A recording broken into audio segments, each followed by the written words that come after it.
Saudações, comunidade do controle externo. Meu nome é Lilian de Oliveira e neste episódio do podcast nós teremos uma entrevista entre a nossa assessora da Procuradoria-Geral, Maria Tereza Fonseca Dias, que também é professora de Direito da UFMG, com o Dr. Marcílio Franca, procurador-geral do MPC da Paraíba. Ele também é professor de Direito da Universidade Federal daquele estado. O tema gira em torno de uma decisão inédita do TCE da Paraíba sobre o conceito de meio ambiente, de que cultura deve integrar meio ambiente. Isso significa que o tribunal determinou que o órgão ambiental do Estado também inclua a proteção do patrimônio histórico e cultural em suas atividades rotineiras de fiscalização.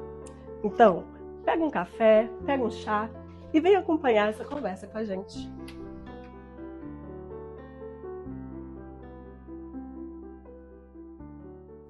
Bom, queria agradecer o convite para estar novamente aqui no podcast, hoje conversando com o Dr. Marcílio Franca, que é procurador-geral do MPC da Paraíba. E nós vamos tratar de um tema que é muito caro, né? Muito caro para o Dr. Marcílio, que é a proteção do patrimônio cultural, né? Um tema do magistério dele, um tema muito caro para a sociedade, né? De uma maneira geral. Dr. Marcílio, hoje nós vamos discutir aqui uma decisão inédita que teve no Tribunal de Contas da Paraíba.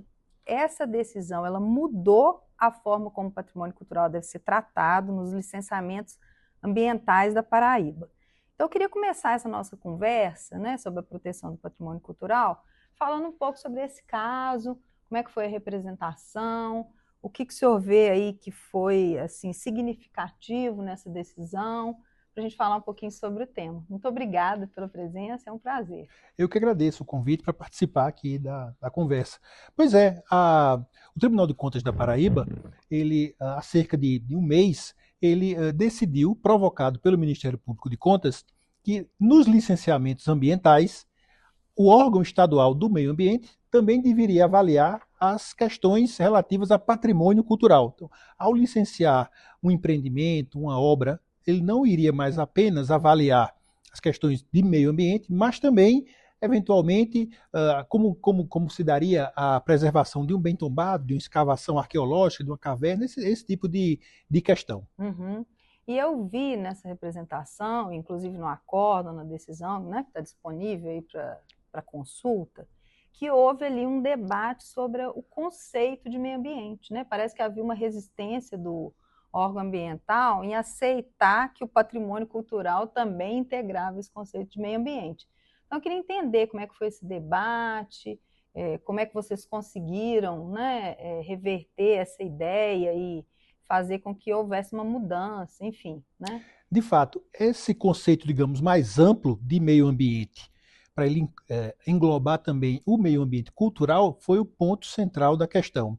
Tudo começou porque o Ministério Público de Contas ele foi provocado por uma cidadã, dizendo que havia essa omissão do órgão estadual, que se chama SUDEMA, na avaliação das questões patrimoniais, na concessão, na avaliação das licenças ambientais, do estudo de impacto ambiental, parará. Pois bem, e o Ministério Público, então, fez uma representação e partiu de alguns documentos doutrinários, alguns documentos internacionais que faziam exatamente que tinham exatamente essa compreensão mais alargada do meio ambiente, que o meio ambiente é o meio ambiente natural, mas também o meio ambiente cultural, fazendo uma coisa só. E isso, coincidentemente, nos 10 anos de uma encíclica papal, Laudato Si, que já tratava explicitamente disso, ou seja, já havia documentos internacionais, pelo menos mais de uma década, que já tinham essa compreensão. Sim. E aí, por incrível que pareça, o órgão estadual era bastante renitente nas defesas, bastante enfático, que uma coisa não se comunicava com a outra, inclusive alegava que na Paraíba as competências ambientais e patrimoniais estavam a cargo de 2 órgãos distintos, aliás, como aqui em Minas Gerais, né? O órgão estadual do meio ambiente e o órgão estadual do patrimônio cultural. E a própria auditoria do tribunal também, a princípio, foi bastante cautelosa, reticente a respeito da tese. A manifestação da auditoria não acolhia essa perspectiva do do Ministério Público. Devo dizer, aliás, que não foi uma representação minha, foi minha de um colega subprocurador, doutor Luciano também. Mas, em todo caso, mesmo com essa defesa enfática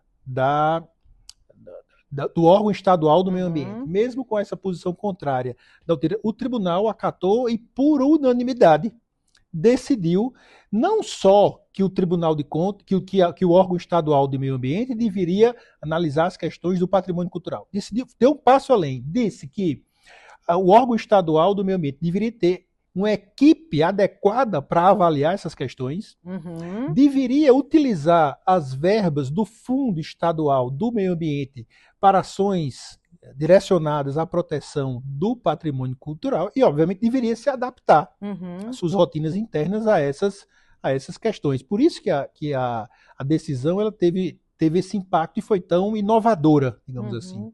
Porque a gente conhece assim, teses, né, que ainda defendem essa segmentação, né? Às vezes fazendo uma interpretação assim, segmentada da Constituição, né?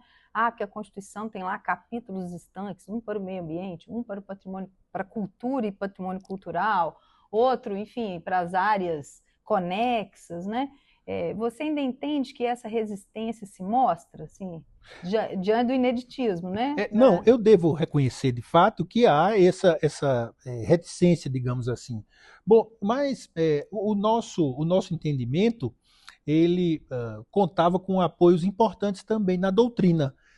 Posso dizer, por exemplo, um grande professor de direito ambiental, o professor Talden Farias, é um ardoroso defensor dessa tese, dessa compreensão mais global, mais ampla do patrimônio cultural, parte do patrimônio ambiental também. Então, nós tínhamos contávamos com apoios, digamos, relevantes da doutrina, da jurisprudência, mostrávamos ali decisões tanto federais quanto estaduais que compreendia, aliás, o Tribunal de Justiça de Minas Gerais foi citado nas peças do Ministério Público com uma visão bastante inovadora também, por exemplo, dizendo que o tombamento não é só um instituto de patrimônio, do direito do patrimônio cultural, é também de instituto de direito ambiental, e aí por diante. E alguns constitucionalistas, obviamente, que viam na Constituição essa impossibilidade de você interpretá-la aos pedacinhos, como se ela tivesse gavetinhas, estanques que não conversavam. A Constituição toda, do primeiro ao último artigo, é uma peça que deve ser interpretada, lida em conjunto, não é verdade? E isso facilitou, portanto, que o Tribunal de Contas não só entendesse que havia uma competência ambiental nos tribunais de contas, isso é curioso também, porque em alguns tribunais de contas isso ainda nem é consensual. Não, o meio ambiente é, de fato, patrimônio no sentido tradicional para o Tribunal de Contas fazer um controle patrimonial. Sim. Claro que é. O patrimônio cultural, o patrimônio ambiental são patrimônio público. Então o tribunal não só reconheceu que meio ambiente integrava as suas competências, mas também que dentro desse conceito de meio ambiente estava a questão do patrimônio cultural. Isso foi muito relevante, especialmente relevante, porque o órgão estadual de meio ambiente, não só na Paraíba, mas um pouco Brasil afora, é um órgão que muitas vezes conta com quadros e receitas muito maiores do que o órgão do patrimônio cultural. Normalmente o órgão do patrimônio cultural é mais magro, porque o órgão ambiental conta com, digamos, receitas das licenças ambientais, das multas ambientais, do fundo do meio ambiente, coisa que não acontece, via de regra, nos órgãos do patrimônio ambiental. O órgão estadual, a SUDEMA, do meio ambiente, até disse, mas e agora? Então vai acabar o órgão do patrimônio histórico estadual, que se chama o IFAEP, o equivalente aqui, acho que é o INEPA, não é isso? IEFA.